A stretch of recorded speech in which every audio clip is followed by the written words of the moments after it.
여러분 혹시 모델하우스 가서 이런 생각 해보신 적 있으신가요? 84제곱미터라는데 왜 33평이라고 하지? 59제곱미터면 몇 평인 거야? 분명 33평이라 했는데 왜 실제로는 좁아 보이지?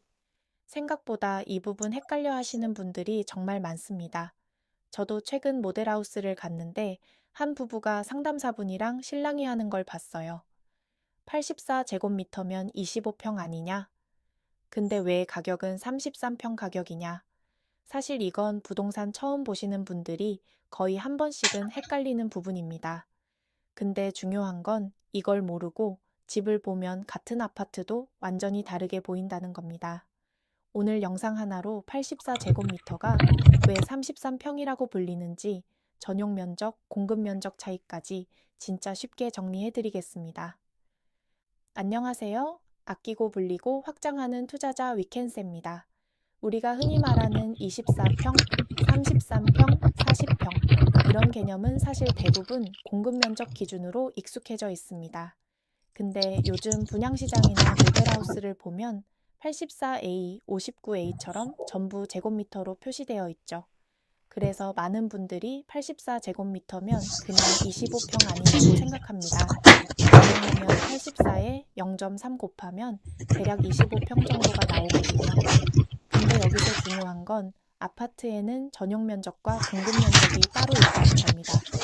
전용 면적은 현관문 열고 들어가서 내 가족만 사용하는 실제 내부 공간입니다.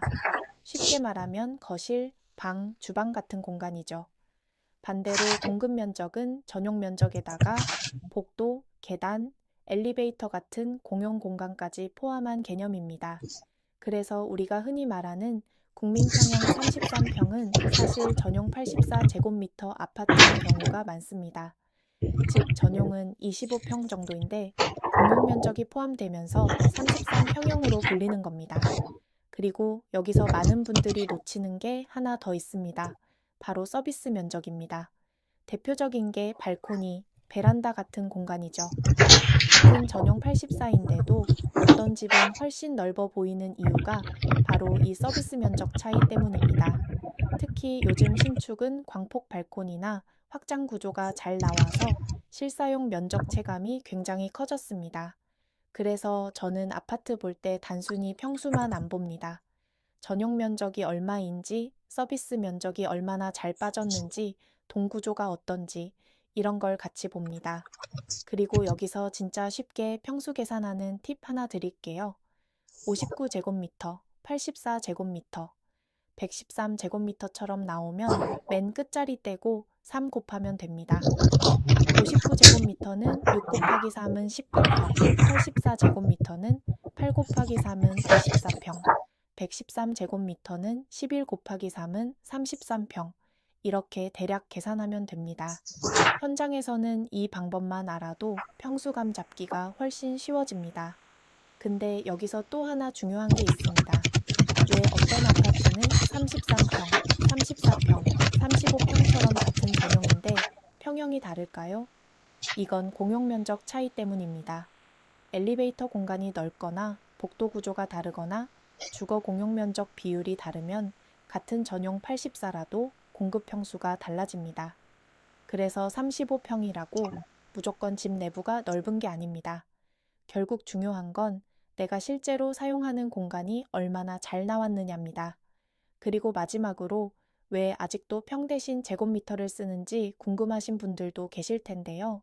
원래 평 단위는 일제강점기 때 사용되던 방식이라 지금은 법적으로 제곱미터 표기를 사용하고 있습니다. 그래서 모델하우스나 분양 광고도 전부 제곱미터 기준으로 나오는 겁니다. 하지만 현실에서는 아직도 33평, 9평 이런 표현을 훨씬 많이 쓰죠. 그만큼 사람들이 평 개념에 익숙하기 때문입니다. 오늘 내용 정리해 보겠습니다.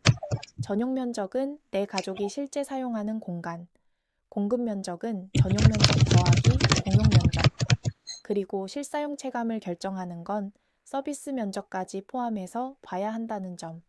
부동산은 숫자를 제대로 이해하는 순간 보이는 게 완전히 달라집니다. 앞으로도 제가 직접 공부하고 경험한 부동산, 투자, 돈 이야기, 현실적으로 계속 공유드리겠습니다.